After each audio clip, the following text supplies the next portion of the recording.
राजस्थान और मध्य प्रदेश के साथ ही छत्तीसगढ़ में मिली हार ने कांग्रेस को तगड़ा झटका दिया है। सीएम भूपेश की विदाई तय हो गई है, लेकिन ये हुआ कैसे पिछले चुनाव में मिली तगड़ी जीत को इस बार कांग्रेस ने हार में बदल दिया, और कैसे जहां 3 महीने पहले तक खुद बीजेपी के नेता इस बात को अंदर ही अंदर मान चुके थे कि वो सत्ता में नहीं लौट रहे, और फिर ये हो गया। मैं हिमांशु अनकट के इस वीडियो में छत्तीसगढ़ चुनाव में कांग्रेस को मिली करारी हार और बीजेपी की जीत का एनालिसिस करने की कोशिश करूंगा। साथ ही ये भी बताऊंगा कि कैसे अति आत्मविश्वास के पहाड़ पर बैठी कांग्रेस के हाथ से सत्ता छिन गई। सबसे पहला फैक्टर रहा जातीय समीकरण का। चुनाव में जातीय समीकरण एक बहुत बड़ा फैक्टर होता है। ओबीसी वोटर बीजेपी और कांग्रेस दोनों को वोट देते हैं, लेकिन कांग्रेस इस चुनाव में ओबीसी के अंदर आने वाली अलग अलग जातियों को कैटर नहीं कर पाई। बीजेपी ने गांव के लोगों के लिए और किसानों के लिए बेहतरीन चुनावी प्रबंधन किया, और इस कारण जो जातियां कांग्रेस को वोट दिया करती थी, इस बार उसने कांग्रेस से मुंह मोड़ लिया। दूसरा फैक्टर रहा ग्राउंड मैनेजमेंट का। एक्सपर्ट्स का कहना है कि कांग्रेस संगठन ने बूथ स्तर पर न तो मैनेजमेंट किया और न ही वोटरों को घर से निकालने में दिलचस्पी दिखाई। सरकार और संगठन में एक तरह की दूरी दिखाई दी। 5 सालों में कांग्रेस सरकार ने संगठन पर ज्यादा काम नहीं किया, जिसका साफ असर चुनाव में देखने को मिला। तीसरा फैक्टर रहा भ्रष्टाचार का।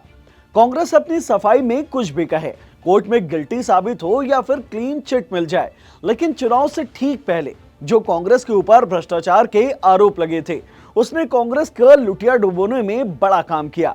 आम वोटर के दिमाग में यह मैसेज साफ आ गया कि कांग्रेस किसी न किसी तरह से भ्रष्टाचार में शामिल तो है। चौथा फैक्टर रहा डेवलपमेंट का।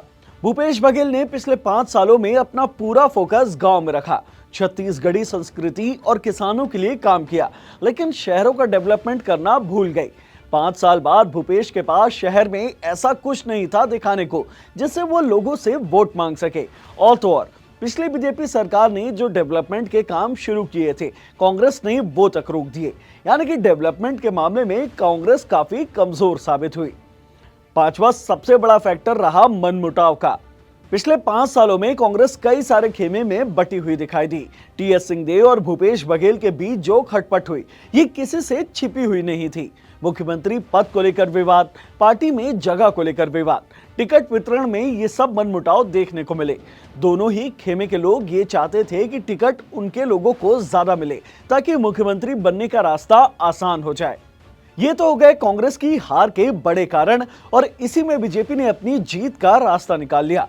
बीजेपी महतारी वंदन योजना लेकर आई, जिसमें वो शादीशुदा औरतों को 12,000 रुपए देने वाली है, और इसका जमीनी स्तर पर खूब प्रचार किया, जिसमें कांग्रेस थोड़ा पिछड़ गई।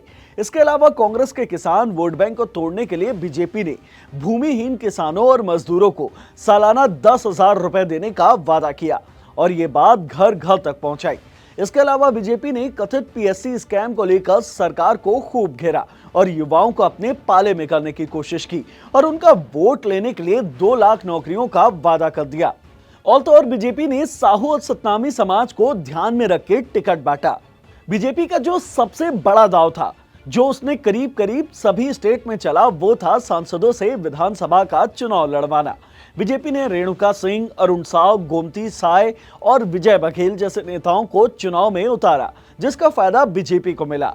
तो ये था छत्तीसगढ़ में बीजेपी की जीत और कांग्रेस की हार का पूरा एनालिसिस। ऐसे ही और वीडियोस देखते रहने के लिए अनकट को सब्सक्राइब कर लीजिए, और अगर इस वीडियो से मिली नॉलेज आपको पसंद आई हो तो इस वीडियो को लाइक और शेयर करना मत भूलिए।